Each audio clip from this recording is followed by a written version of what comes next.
Oi, gente, tudo bem com vocês? Aqui é a Catarine do educarcomsapiência.com e nós estamos no desafio Virtude do Dia.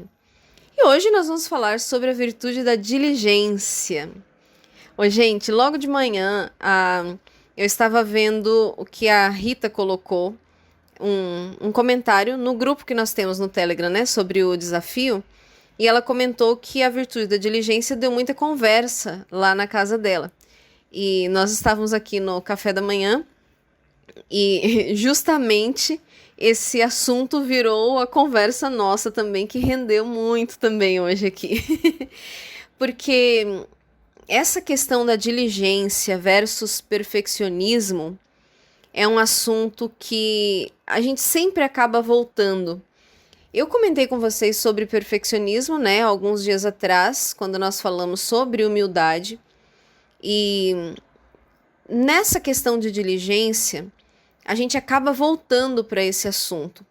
Porque existe, gente, é muito flagrante isso, né? Existe uma tendência nossa de ir para os extremos. Inclusive Aristóteles, quando falava sobre virtude, Aristóteles foi uma das primeiras pessoas, talvez... uma das não, né? Foi a primeira pessoa que organizou mais aprofundadamente o assunto da parte moral, ética e essa questão das virtudes, né? Então, ele usa aquela frase, o justo meio, né? Pelo menos em algumas traduções, que é a questão assim, a virtude está em você não correr para os extremos. Então, ele coloca, por exemplo, a questão de coragem. Você tem, em um extremo, a temeridade, que é aquela pessoa que age sem pensar nas consequências, né? Ela é ousada a ponto de colocar a própria vida em risco e a vida de outros em risco. Do outro lado, ele coloca a vileza, ou vamos dizer assim, a covardia, né? Da pessoa que não age nunca pelo bem dos outros, né? E sempre se escondendo, enfim, ou fazendo o mal. Então ele coloca a coragem como o meio do caminho ali. Na verdade, aquela pessoa que nem é covarde, nem é temerária, né? Ela é corajosa na medida necessária. Isso é que complica a nossa vida, né? Com relação à questão das virtudes, porque o tempo todo nós estamos precisando encontrar o equilíbrio entre os excessos. Isso é a busca pela sabedoria, né? E uma vida virtuosa é você buscar o equilíbrio. Pode reparar isso. O tempo todo a gente está discutindo assuntos em que a gente pensa, mas por um lado existe um extremo, no outro extremo, enfim, né? E nessa questão que nós colocamos da diligência, existe um grande problema, assim, porque nós temos esses dois extremos. Nós temos a pessoa negligente em um extremo, ou, para usar um termo mais popular, relaxada, que é aquela pessoa que não liga, né, para o como algo está sendo feito. Ela só quer se livrar rapidamente daquela tarefa, daquela atividade. Isso a gente vê muito na vida das crianças. Se você trabalha com crianças de determinada idade, assim, você percebe isso muito claramente. Tudo que as crianças querem é terminar logo para ir brincar. Então, numa dessas, tudo sai muito mal feito. E aí você tem que voltar e fazer tudo de novo, né? Eles não entendem ainda a lógica que é melhor você fazer bem feito da primeira vez do que ter que ficar fazendo várias vezes, né? Porque ficou mal feito. E nesse aspecto, se você quer trabalhar a diligência, está a importância de você exigir que a criança refaça. Na escola, eu comecei uma vez a aplicar uma medida com relação às folhinhas de atividades, né? Os meus alunos, eu cheguei a um momento de concluir que eles estavam com muitos erros ortográficos inaceitáveis para a formação que eles tinham. Especialmente porque às vezes a folha vinha com muitos erros ortográficos de coisas que eles estavam copiando da lousa. E eu entendo a parte de formação, eu sei o momento em que a criança ainda está se apropriando da estrutura das palavras, eu sei que existem palavras que confundem mais e questões, tudo isso a gente trabalha, né? Mas quando você vê que a criança está errando a ortografia de palavras que ela está copiando da lousa ou do livro, você já sabe que o problema não é necessariamente ortografia, mas falta de atenção. Então, o que eu fiz naquela época? Eu estabeleci que cada folha de atividades podia ter no máximo 5 erros ortográficos. Acima disso, eles teriam que refazer a folha inteira. A gente trabalhava com fichário, então você tem essa vantagem, né? De não tem que ficar arrancando folha do caderno, nem nada disso. É só refazer e colocar no lugar. Gente, foi algo espantoso, assim. Eu me maravilhei com o resultado daquela estratégia. Porque as crianças começaram basicamente a prestar muita atenção no que elas faziam, porque elas não queriam ter que refazer a folha toda novamente, copiar o texto todo, fazer a lição inteira. Então era engraçado que eles traziam a folha e ficavam do meu lado, esperando eu corrigir. E eu ia circulando os erros ortográficos, né? E eles iam se desesperando quando eles viam que chegava a 4 erros, porque 5 tudo bem, 6 eles já sabiam que tinham que refazer. E assim, era muito legal ver durante o momento da atividade, por exemplo, eles estavam escrevendo prensar, e aí eles falavam assim, como que se escreve prensar? Para tirar a dúvida, né? Se era com 2 S, se era um S só, enfim. Ou seja, eles começaram a prestar atenção na escrita das palavras antes, para evitar o trabalho dobrado. E isso fez com que a ortografia deles melhorasse muito, porque quando você presta atenção no que você está fazendo, você faz melhor, né? E isso me ajudou também a estabelecer outras medidas, assim, com relação a capricho. Foi quando a gente começou a gente, assim, eu digo eu, tá, gente? Eram estratégias que eu usava com os meus alunos, independente, assim. A escola tinha outras orientações e tudo mais, mas eu acrescentava algumas. E aí, uma delas foi a questão de margem. Lembra a margem que a gente fazia quando era criança, na folha, que você aprendia até a ver com a régua, né? Medir, assim, o lugar certinho. A gente, quando eu era criança, meu pai ensinou a fazer até um furinho com compasso para fazer a margem certinha. E eu ensinei os meus alunos a fazer margem na folha. E foi muito legal, sabe? Porque às vezes a gente subestima demais as crianças. A gente, é exigência demais. Aliás, é mais comum os adultos acharem que alguém está sendo exigente demais do que a própria criança. Porque a criança, quando você é exigente num nível que ela consegue fazer, ela se sente valorizada, porque você está apostando na capacidade que ela tem de fazer algo bem feito. Já quando você, tudo que ela faz tá bom, tá bom assim, então. A criança vai entender que você não acredita que ela é capaz de melhorar. E ela vai se acomodar àquilo, né? Se assim tá bom, tá bom. Quer ver um exemplo disso? A questão de memorização. Quando eu trabalhei com educação cristã uma época na igreja, a gente usava material do Clube Oance. Eu não sei quantos conhecem, mas é um material que se baseia em memorização de versículos bíblicos, né? Muitos, assim, as crianças memorizam, às vezes, 300 versículos em um ano, porque eles têm uma premiação, então eles têm uma motivação muito boa e eles realmente trabalham durante a semana, assim, nos livrinhos deles e chegam no final de semana cheio de coisas para falar, né? Recitar, assim. E é muito comum alguns líderes que tomam o versículo, né? Eles assinam que ouviram e que a criança falou de cor. Serem bem coniventes, assim. Sabe, por exemplo, vou pegar o versículo de ontem que nós falamos, vai ter com a formiga, né? Então, a criança diz assim, vai ter com a formiga preguiçoso. Olha para os seus caminhos. Ser sábio. E aí alguém fala, tá bom, né? Já tá bom assim. Só que o versículo vai ter com a formiga, ó preguiçoso. Então, quando você faz questão que a criança... Não, só vai valer a hora que você falar do começo ao fim, exatamente como está escrito, por mais que a criança reclame, mas já tá bom, eu falei mais ou menos e tal. Por mais que eles reclamem, porque eles sempre vão reclamar, no fundo, eles sabem que você está exigindo porque você sabe que ele é capaz de fazer aquilo.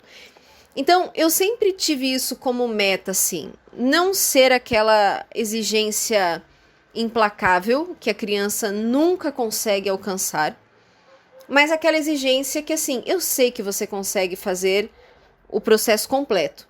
Você consegue me entregar uma folha sem erros ortográficos, você consegue memorizar o versículo sem errar, sem pular nada, sem faltar nenhuma palavra, de cor e salteado, como a gente diz, né?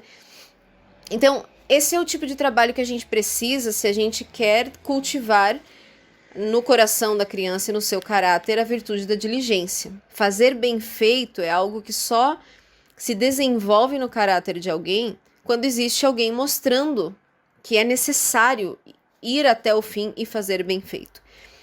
Por outro lado, antes de eu falar no outro lado, só voltando à questão da folhinha da margem lá, eu gostava demais de ver os meus alunos encantados com a folha deles, sabe? Gente, nem acredito que essa folha fui eu que fiz. Porque eles estavam acostumados a me entregar uma folha com garrancho, com letra feia, com o lápis saindo para fora da linha, a frase, né, saindo para fora da linha e voando pelo espaço, enfim. E toda essa coisa da margem foi um processo que eu queria trabalhar com eles de capricho, de zelo, de folha que você tem como apresentar para alguém um trabalho bem feito. E eu gostava demais quando eu via eles admirados com a folha que eles tinham produzido e pensando, nossa, nem eu sabia que eu conseguia fazer uma folha bem feita assim. Então, essa é a importância do trabalho de diligência, ensinar a criança a fazer bem feito tudo que lhe vem às mãos para fazer, né? Como seja lavar uma louça, secar um copo, qualquer coisa.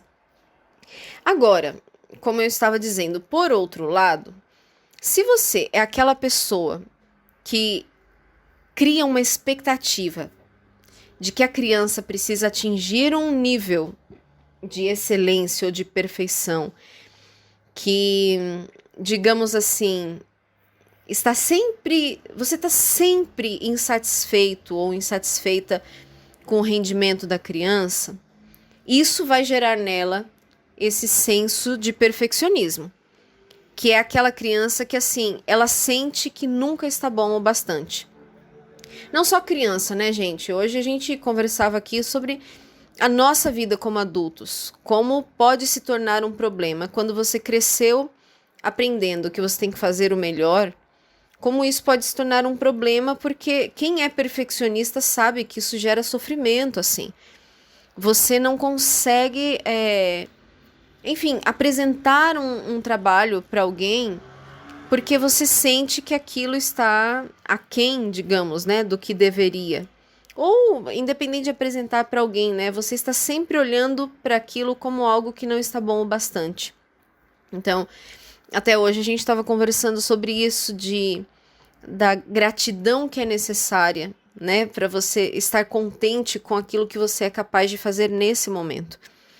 Eu já comentei com vocês, né, que um dos problemas que eu tive, problemas psicológicos, assim, foi na área de depressão por não estar dando conta e me culpar por não dar conta de fazer tudo perfeito em todas as áreas da vida, né?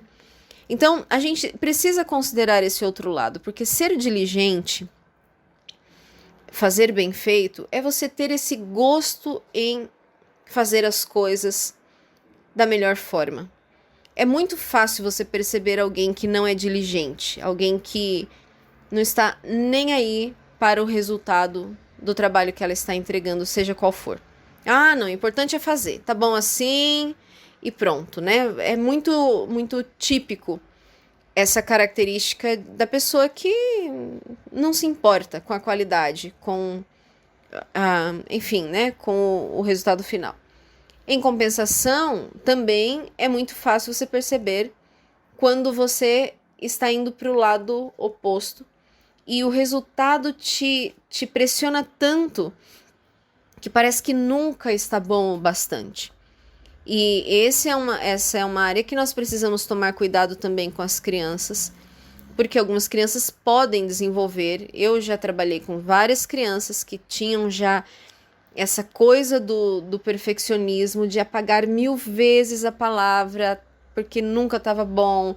E aí você não termina nada, né? Porque você fica num loop, assim, de tudo está imperfeito, então parece que passar para o próximo, para a próxima etapa vai ser quase impossível, assim. Então é muito importante a gente considerar com sabedoria, observar bem as crianças e perceber se elas estão indo para um extremo ou outro e perceber como nós estamos trabalhando o nível de exigência com elas. Porque se você, como eu disse, é aquela pessoa que o tempo todo está cercando a criança e querendo que ela faça melhor, faça melhor, faça melhor, quando a criança não percebe em você uma celebração por aquilo que foi conquistado. Parece que nunca está bom o bastante, parece que você sempre quer algo mais, algo mais. Então, isso vai gerando uma insegurança também. E a gente precisa tomar cuidado com isso. Você tem que comemorar aquilo que a criança conseguiu alcançar e passar para a próxima etapa. Olha, eu sei que você consegue fazer melhor, mas hoje nós vamos comemorar porque você já melhorou bastante, sabe isso? Eu acho muito importante isso no trabalho com as crianças, que é você ajudá-la a perceber o que ela já alcançou, as conquistas que ela teve. Vamos pegar, por exemplo, a fluência leitora, né? Que hoje eu postei lá no canal, que uma das coisas que nós vamos trabalhar na Academia Kids, que as escolas em geral não trabalham, é a questão de fluência leitora. Geralmente, a gente começa o trabalho de fluência leitora fazendo avaliação de quantas palavras a criança está lendo, né, por minuto.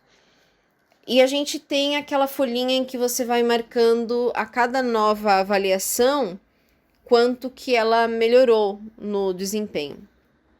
Isso é muito legal porque você consegue mostrar para a criança, olha, quando nós começamos, digamos que a gente tem uma criança que começa na Academia Kids agora em fevereiro lendo 70 palavras por minuto.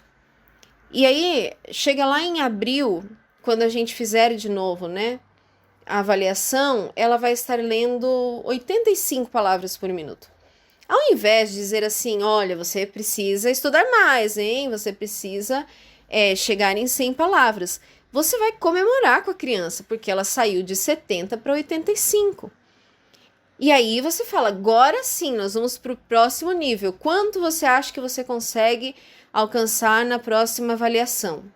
Então, isso é muito importante. Se nós queremos trabalhar com as crianças a diligência, sem cair na questão do perfeccionismo, essa sabedoria necessária de ir observando os resultados já alcançados, comemorando aquilo, mostrando como ela foi capaz de fazer aquilo.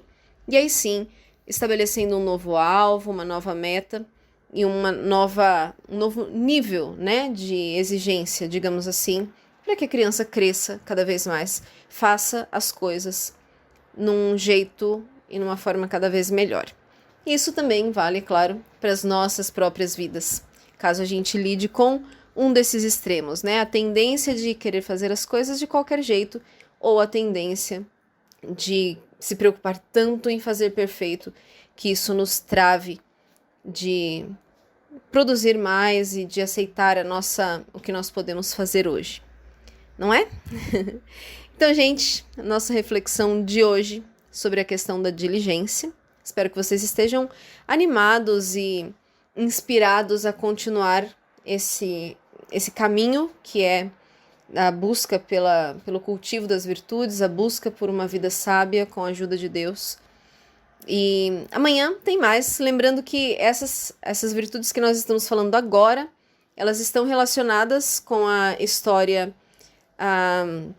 da senhora Holy, que eu não mencionei, né, que as virtudes anteriores vocês encontrariam na história das 5 ervilhas em uma vagem, lá do material do estudo das virtudes, e essa agora da senhora Holy, que é uma história que eu gosto muito e que tem muitas virtudes a serem trabalhadas ali, né, a questão do trabalho, a questão da diligência, enfim, tem muita coisa legal e é uma história muito interessante que as crianças gostam bastante. Então, se você já tem o material do estudo das virtudes, você pode utilizar essa terceira história para reforçar o entendimento, as histórias ilustram para a criança, né?